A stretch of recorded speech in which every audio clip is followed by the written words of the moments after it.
vamos para a palavra do nosso Deus e eu quero convidar vocês a abrirem ou ligarem as suas Bíblias comigo no texto de 2 Timóteo, capítulo 1. Os versos ou os versículos que nós vamos ler são 15, 16, 17, 18. 2 Timóteo, capítulo 1, do verso 15 ao 18. Ah, já vou adiantar que a versão bíblica que eu vou usar é a NAA, igual eu fiz hoje de manhã na escola dominical. A NAA é a Nova Almeida Atualizada. É a versão mais recente dessa versão que a gente usa aqui na igreja, que é a ARA, que é a Revista Atualizada. Tá bom, irmãos? Ela traz alguns termos mais específicos, mais tranquilos da gente poder entender. Tá bom? 2 Timóteo, capítulo 1, do verso 15 ao 18. Enquanto os irmãos arrumam ali, opa, já foi. O texto diz o seguinte: Você já deve estar ciente de que todos os da província da Ásia me abandonaram. Entre eles estão Fígelo e Hermógenes. Que o Senhor conceda misericórdia à casa de Onesíforo, porque muitas vezes me deu ânimo e nunca se envergonhou das minhas algemas. Pelo contrário, quando chegou a Roma, me procurou com persistência até me encontrar. O Senhor lhe conceda que naquele dia, ache misericórdia da parte do Senhor. Você sabe melhor do que eu quantos serviços ele me prestou em Éfeso. Vamos orar ao nosso Deus? Que ele nos ilumine. Senhor, pela tua graça e misericórdia, a gente se coloca diante da sua presença, no sentido de pedir a ti, Pai, que fale ao nosso coração nessa noite, que o Senhor transborde a graça do Senhor sobre nós e trabalhe sobre as nossas vidas.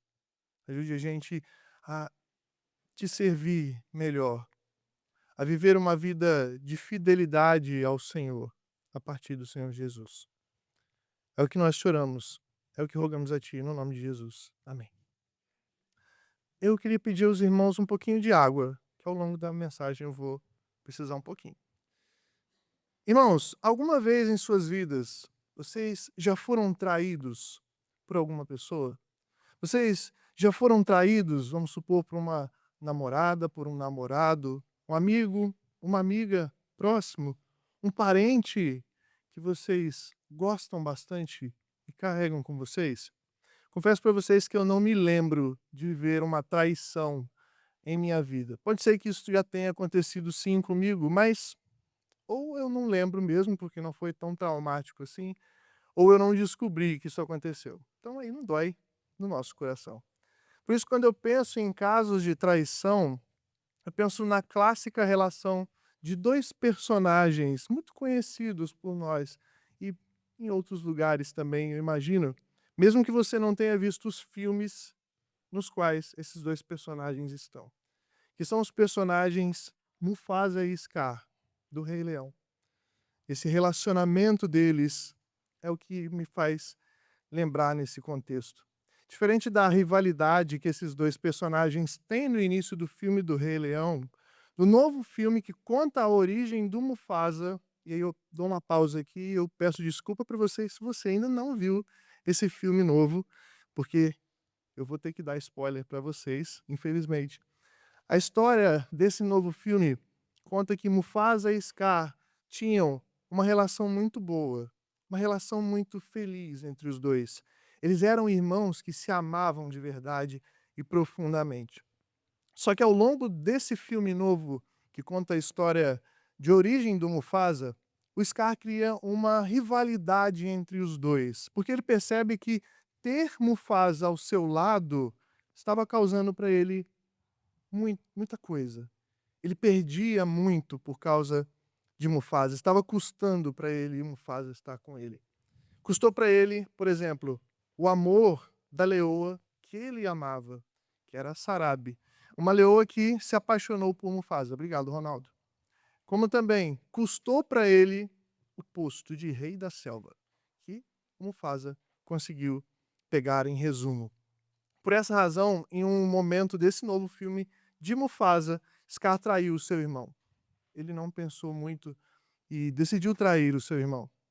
Scar fez um trato com os leões vilões desse filme que estavam perseguindo tanto ele quanto o Mufasa, quanto a Sarabi, e entregou a localização de Mufasa e Sarabi para esses leões, para que não só eles pudessem livrá-lo de ser morto, mas para que, principalmente, o Mufasa pudesse morrer, que ele fosse morto. Em resumo, Mufasa e Sarabi saíram, no final das contas, vivos dessa situação, porque o Scar foi lá e ajudou. Ele se arrependeu do que ele tinha feito. Só que no final das contas, como a gente sabe, se você viu o Rei Leão e conhece a história, ele matou depois o seu irmão. Então no seu coração ainda tinha inveja, ainda tinha a raiva.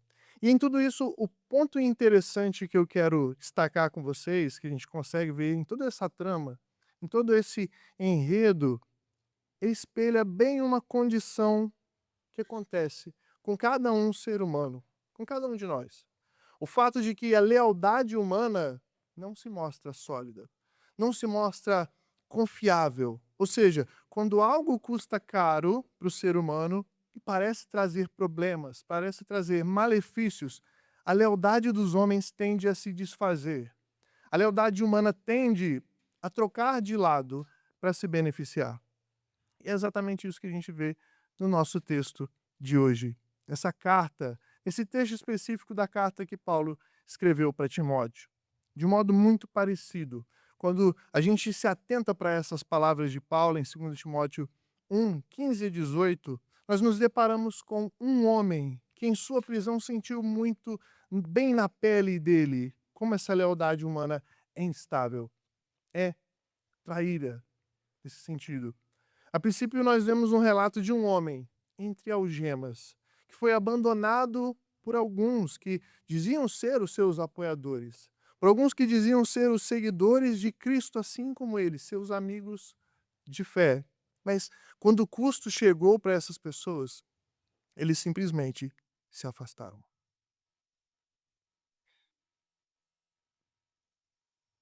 Em algum lugar de Roma, meus irmãos, em uma prisão escura, uma prisão fria, Paulo, nesse momento da carta, depois de ser preso, depois de ser liberto em algumas outras vezes, agora ele sabe, nessa segunda carta para Timóteo, que a sua prisão não terá saída. Nela, por causa da sua situação, ele decide escrever ao seu amado filho na fé. Não porque ele queria simplesmente falar da sua tristeza, não porque ele queria falar da sua decepção, por mais que realmente elas estivessem e provavelmente estavam mesmo com ele naquela situação de prisão, fossem as suas companheiras de cárcere naquele momento. Paulo não quer só desabafar com Timóteo, não quer só chorar suas mágoas com seu filho na fé. Na verdade, ele usou a sua realidade, essa realidade da qual Timóteo estava ciente, para falar diretamente ao coração e ao ministério do seu filho na fé. Com a ajuda de Lucas, provavelmente, o apóstolo escreve os primeiros versículos dessa segunda carta com o desejo de encorajar Timóteo na fé, para que ele pudesse se manter firme na caminhada com Jesus Cristo, sempre buscando se lembrar do dom que Deus deu para ele, no seu ministério. O apóstolo sabia que, ao ouvir sobre a sua situação, que era degradante, uma situação angustiante que colocou ele de cara com a morte, Timóteo poderia se envergonhar facilmente do evangelho e de Paulo, ao ponto de dar um passo para trás quanto a tudo aquilo que ele cria, quanto a tudo que ele tinha depositado o seu coração, que era a sua fé e o seu ministério, o evangelho de Cristo. Era possível, provavelmente, que Timóteo estivesse nesses momentos aqui, que ele recebeu a carta, pensando várias e várias coisas na sua cabeça. Por exemplo, será que isso daí vai acontecer comigo também? Será que eu vou ser preso por causa de Paulo? Será que eu vou ser condenado também? Vale a pena viver o evangelho e acabar desse jeito? Numa prisão fria, sozinho, escura, esperando a morte? A chama ardente do evangelho no coração de Timóteo poderia se tornar cada vez mais acuada. amedrontada. Talvez não ao ponto de se apagar totalmente, mas apenas de precisar ser alimentada, ser reavivada, ser animada de novo. Como quando uma fogueira está só sobrevivendo pelas suas brasas, quentes, sem fogo, mas ainda viva. Assim poderia estar o coração de Timóteo, precisando de que a chama do evangelho fosse fortalecida de novo, fosse reavivada. Essa é a ideia justamente do verbo grego que a gente encontra aí sobre que a gente encontra no versículo 6 da carta de Paulo a Timóteo, essa segunda. Lá no capítulo 1, o verbo reavivar quer dizer isso. Revivar as brasas do coração. Paulo sabia bem que o coração humano, por si mesmo, quando se vê ameaçado, tende a buscar maneiras de se autopreservar, mesmo que isso signifique trazer malefícios para os outros, problemas ou mal para outras pessoas, ou renunciar a algo muito maior do que ele, mais importante do que a sua vida e que vale a pena sofrer. Vale qualquer sofrimento, como era o caso do evangelho. A aliança com Cristo. Esse era Timóteo, provavelmente, nesse momento da carta.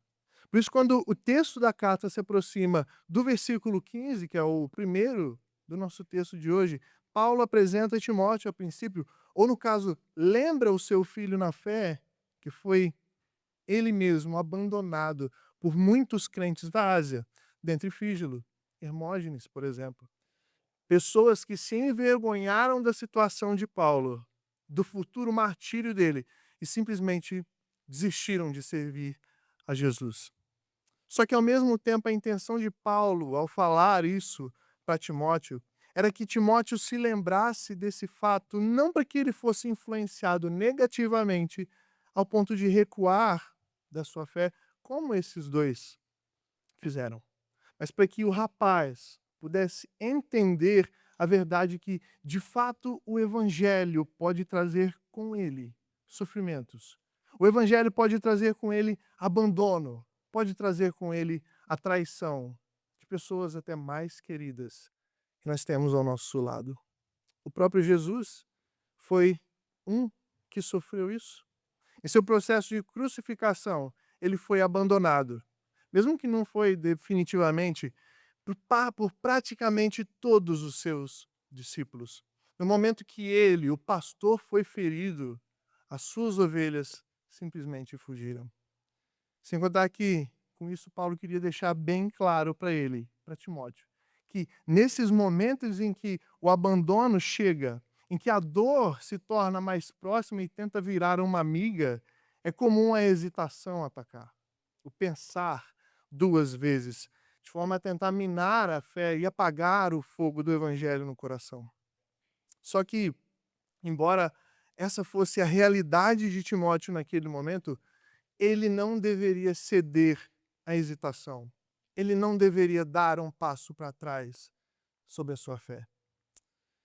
Irmãos, olhando para todo esse esforço, olhando para toda essa dedicação de Paulo com Timóteo, eu penso que em muitos momentos das nossas vidas, Deus faz a mesmíssima coisa com a gente.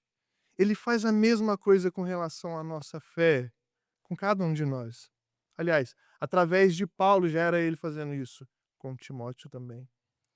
E ele faz isso, irmãos, porque, como a gente viu, a tendência do nosso coração é justamente essa, de se afastar quando o sofrimento pelo Evangelho, por Jesus, pela cruz, nos custa algo, ou pode custar algo para a gente.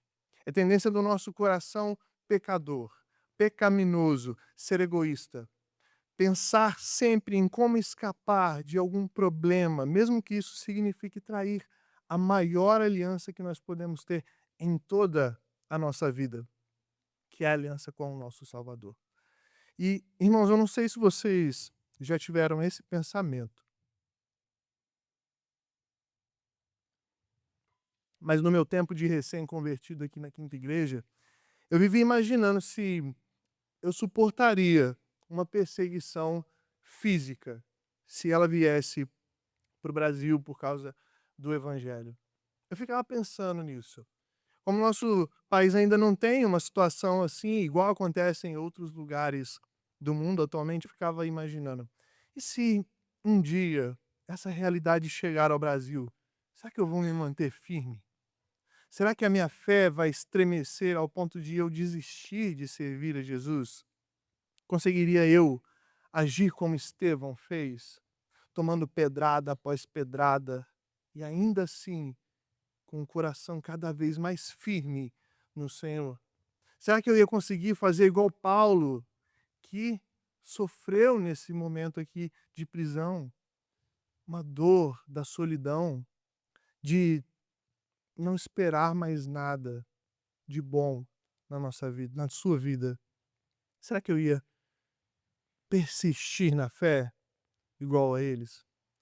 E a cada dia que passa, gente, eu percebo que a resposta para essas perguntas é não. É uma resposta bem negativa. Eu sei porque por mim mesmo, pelas minhas próprias forças, pelo meu próprio coração, eu ia me encolher. Eu ia me esquivar de qualquer tipo de acusação que alguém viesse fazer para mim no que diz respeito ao evangelho, no que diz respeito a ser um seguidor verdadeiro de Jesus. E eu faria exatamente como Pedro fez, lá no momento da crucificação de Jesus, no alvoroço da prisão de Jesus, naquele momento exato que o apóstolo simplesmente negou Jesus 3 vezes, negou ser seguidor de Cristo, mesmo que as suas ações, a sua vida mostrasse o contrário. Ele decidiu fazer isso. E é isso que a gente faz. É exatamente isso que nós costumamos fazer. Para vocês terem uma noção como nós somos assim, em nosso país nós não sofremos uma perseguição física, como eu acabei de dizer. Mas ainda assim nós pensamos várias e várias e várias e várias vezes em negar Jesus e voltarmos em nossa fé. Na verdade, pode ser que agora, neste exato momento de vida em que todos nós estejamos vivendo, muitos de nós já estejamos fazendo isso normalmente no nosso viver, sem ao menos perceber. Por exemplo, quantas já não foram as vezes que, por causa de alguns sofrimentos que a vida tem pra gente, que nem tem relação com o fato de sermos seguidores de Jesus diretamente, nós já não pensamos em deixar Jesus para lá. Deixar Jesus caminhar o seu caminho e a gente vive a nossa vida. De deixar de ser a igreja e não só de vir à igreja. Quantas já não foram as vezes que, por medo de perdermos os nossos empregos, nós negamos o nosso Salvador, decidindo mentir porque o nosso patrão mandou a gente fazer isso, mesmo que isso seja uma mentira insignificante às vezes, algo que, se a gente pensasse um pouquinho, dava para responder de forma justa, de forma a glorificar o Senhor e sair de uma situação assim com sabedoria, como a gente viu hoje cedo. Até mesmo se você for o seu próprio patrão, é possível você negar Jesus com o seu trabalho. Por exemplo, quanto que você pede pelo seu serviço? É um valor exorbitante? É um valor altíssimo ou extrapola do que poderia ser justo e acessível para as pessoas, só porque você quer lucrar um pouquinho mais? Percebam, irmãos, ganância também é uma forma de nós negarmos Jesus com as nossas vidas, sem a gente notar. Quantos foram os momentos que, em meio ou no meio de alguns amigos nossos que não são crentes, pessoas que nós deveríamos testemunhar e pregar a Cristo, nós fizemos exatamente o oposto, porque tivemos medo de causarmos um clima, de sermos os chatinhos do contexto, ou por simplesmente a gente sentir prazer no, nos pecados dos outros. Nós negamos a nossa fé e o nosso Senhor falando palavrões, falando mal dos outros deliberadamente, fazendo piadas de forma totalmente obscena, participando com gosto dessas coisas sujas, como os outros fazem.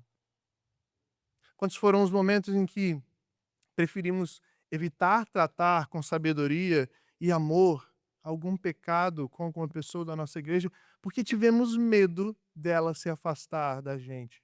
Porque tivemos medo dessa pessoa ficar magoada com a gente de alguma forma.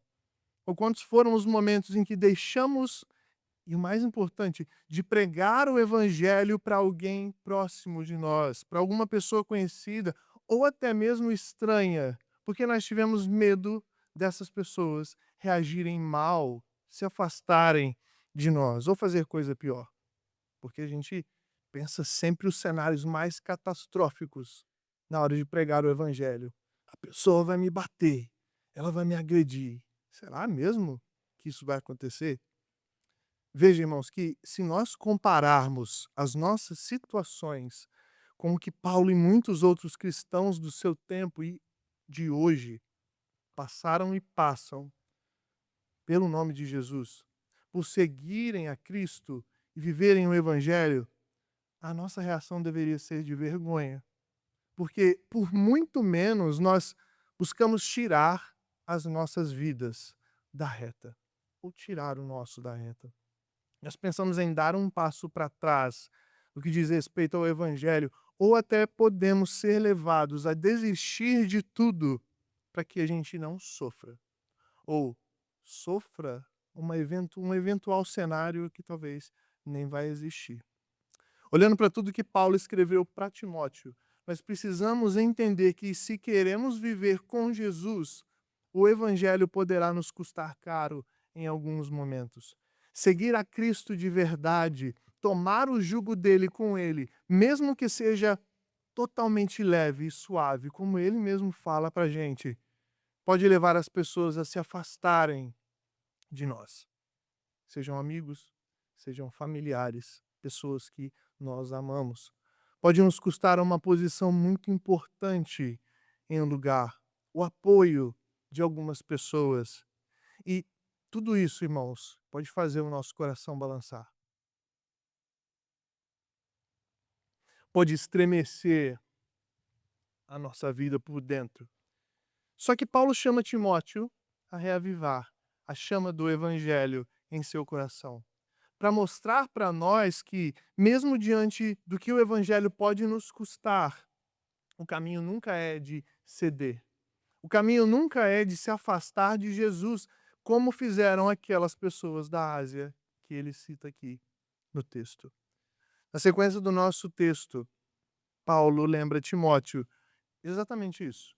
Mas ele mostra também que, mesmo no sofrimento pelo evangelho e para reavivar a brasa do seu coração, ele fala que existe uma graça que vai além.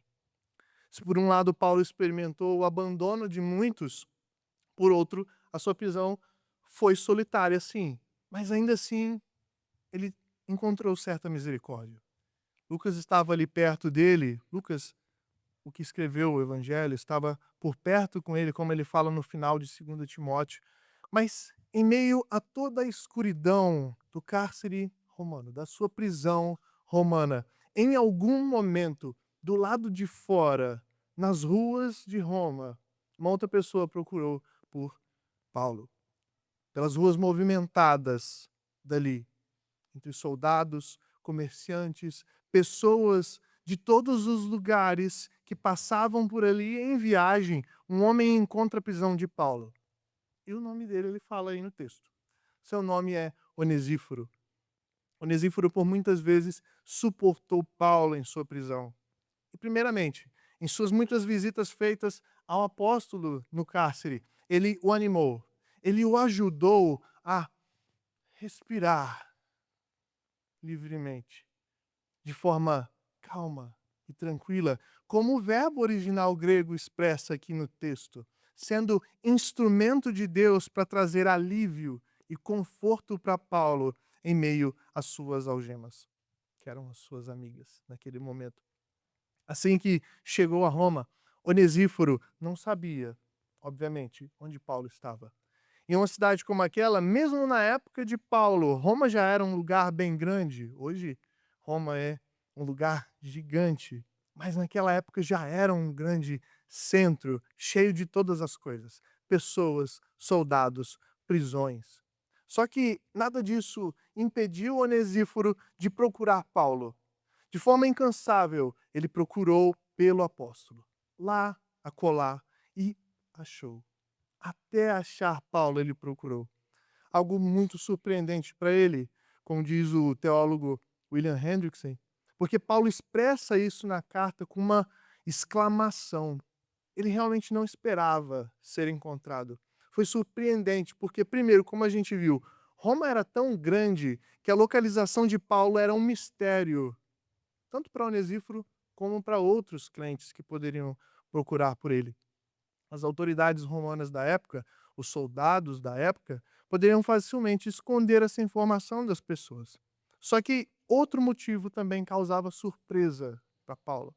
Em segundo lugar, mesmo entre os cristãos que sabiam onde Paulo estava e ficaram em Roma apesar da perseguição, ele sabia que muitos preferiam manter distância dele, porque aproximar-se de um prisioneiro acusado poderia trazer problemas para essas pessoas, e os que sabiam onde Paulo estava não queriam dar indícios de que tinham algum relacionamento, alguma conexão com ele.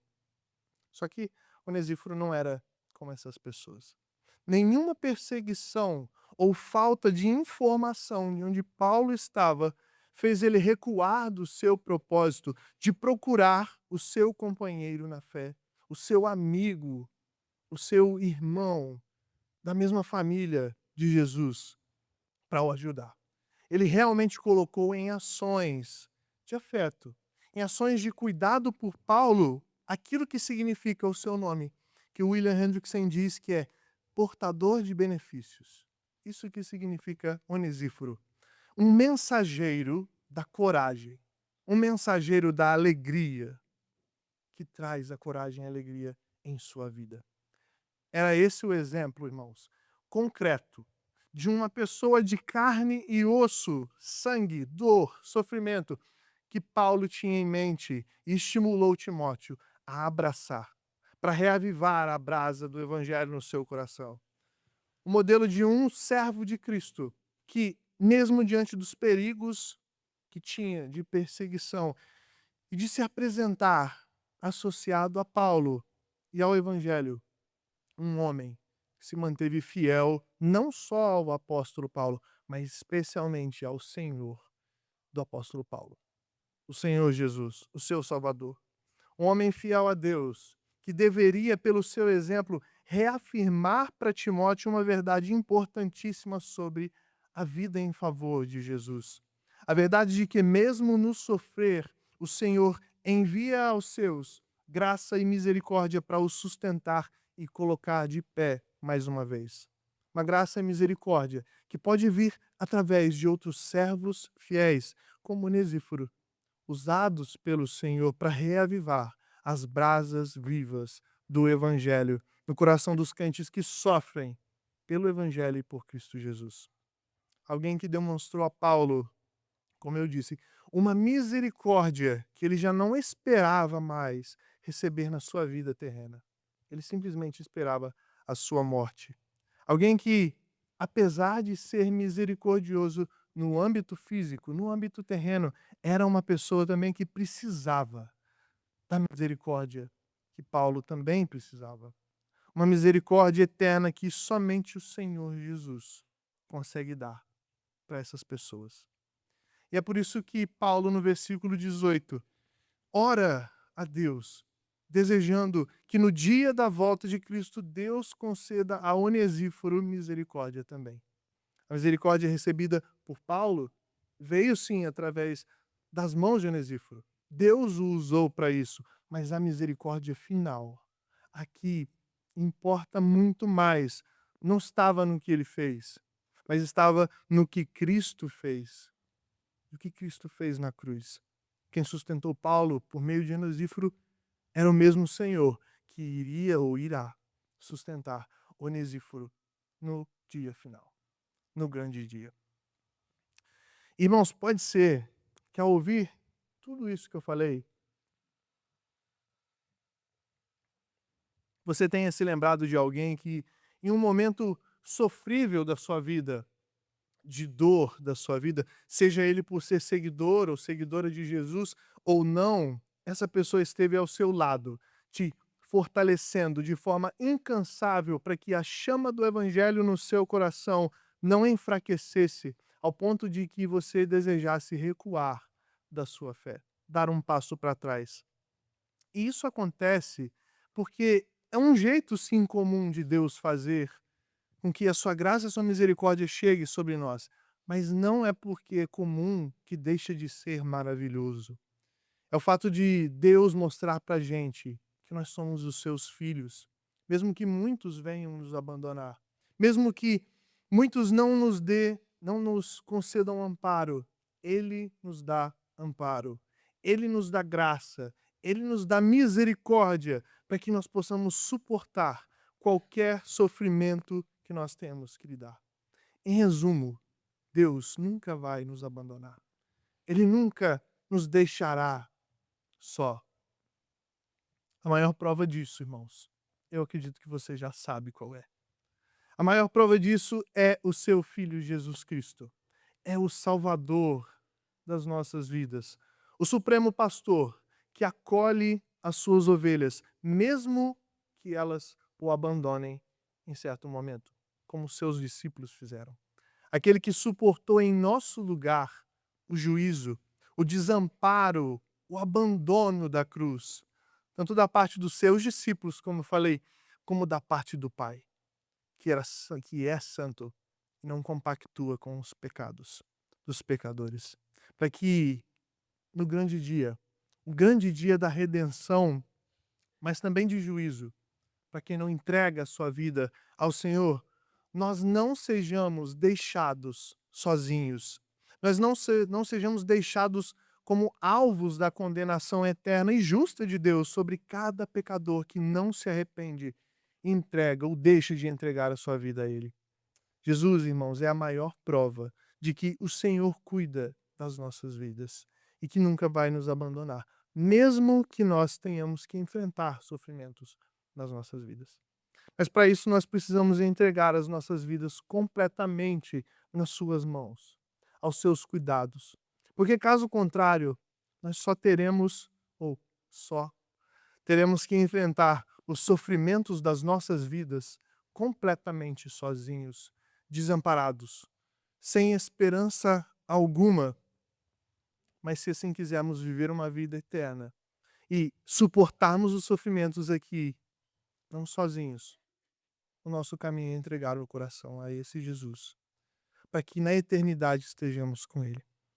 E vale lembrar também que Ele mesmo disse aos seus discípulos, e por consequência para nós também, se somos discípulos verdadeiros dele, que estaria com eles e conosco até a consumação dos séculos. E mesmo depois de subir para os altos céus, após a sua ressurreição, Jesus enviou o Espírito Santo, que é o Consolador, para que a gente possa ter amparo, para que nós possamos ser fortalecidos para uma vida de perseverança no seu poder, na sua pessoa perfeita. Por isso, gente, não deixemos que o medo de nós sermos abandonados ou de sofrermos alguma consequência que nós julgamos ruim nas nossas vidas nos dominem, ao ponto de nos impedir de servir a Deus com o coração, com o fogo do evangelho no coração inflamado, buscando servir e seguir os mandamentos do Senhor com fidelidade, com sabedoria e com amor a Deus. Não deixemos que os sofrimentos tão pequenos, se comparados com o sofrimento eterno que nós temos, como eu citei alguns agora anteriormente, e alguns até que nós nem deveríamos citar e pensar como se fossem sofrimentos, mas sim como pecados mesmo profundos do nosso ser, nos levem a negar o nosso Senhor. Nada nesse mundo, nada que venha acontecer com a gente, conosco, deve deixar ou nos levar a abandonar a fé que o Senhor deu para nós, que o Salvador colocou no nosso coração.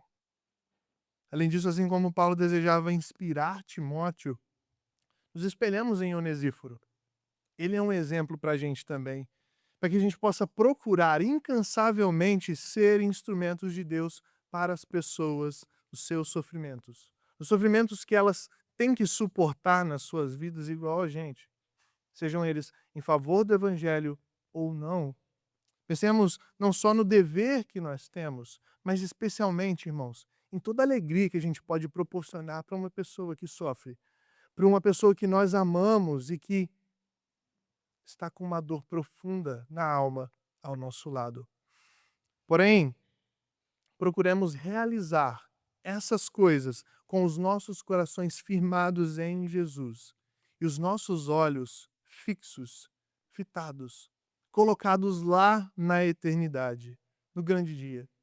Nesse grande dia que nós vamos receber por completo uma misericórdia que a gente espera, uma misericórdia que a gente tem já em Jesus, apesar de esperar. É uma promessa que o Senhor tem para nós. Nos coloquemos debaixo da misericórdia, da graça e do amor do Salvador, sendo dirigidos por eles, porque caso contrário nós continuaremos cedendo ao medo, fugindo, nos fechando para nos preservarmos das dores e falhando em sermos o amparo de Deus para as pessoas ao nosso redor que nós amamos. Afinal, como nós vimos, a lealdade humana é totalmente passível de falhas. É o que a gente viu até agora, essa pregação. Ela trai, ela abandona quando algo custa, até mesmo quando o evangelho custa. Nós podemos acabar como quem abandona, ou nós podemos acabar como aqueles que sofrem o abandono humano. Só que a misericórdia de Deus não trai a gente. A misericórdia de Deus não nos deixa. A graça de Cristo não nos abandona se as nossas vidas estiverem totalmente firmadas no seu amor, na sua misericórdia. Por isso, irmãos, perseveremos em Jesus, porque se assim nós fizermos, ele nos sustentará, ele nos fortalecerá, ele fortalecerá a chama do evangelho nos nossos corações, mesmo no pior sofrimento das nossas vidas. Ele mesmo colocará mais e mais os nossos olhos na esperança da misericórdia perfeita que ele tem para nós, que ele mesmo conquistou com a sua morte e com a sua ressurreição. Misericórdia perfeita é essa, que nós receberemos de forma completa no grande dia. Sem contar que ele mesmo fará de nós instrumentos de ânimo e graça sobre a vida das pessoas. Que Deus assim nos abençoe, que Deus assim nos dê graça, em nome de Jesus. Vamos orar? Senhor, obrigado, Pai, pela certeza que o Senhor dá para cada um de nós, de que o Senhor nos alimenta, o Senhor nos fortalece, o Senhor não nos abandona, o Senhor não nos deixará por causa do seu Filho Jesus. Ó Pai, firme as nossas vidas no seu Filho, no Salvador do mundo, no Salvador, ó Pai, de crentes, de pessoas pecadoras que têm essa tendência ruim nos seus corações de desistir quando o sofrimento aperta.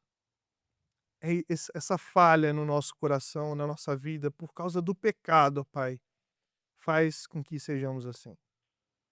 Por isso, ó Pai, pelo seu Filho, através do seu Filho Jesus, ajuda a gente a perseverar.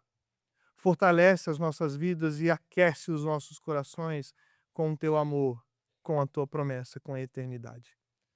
E faça de nós instrumentos do Senhor, para que a graça do Senhor também encontre outras pessoas, outros irmãos nossos que sofrem.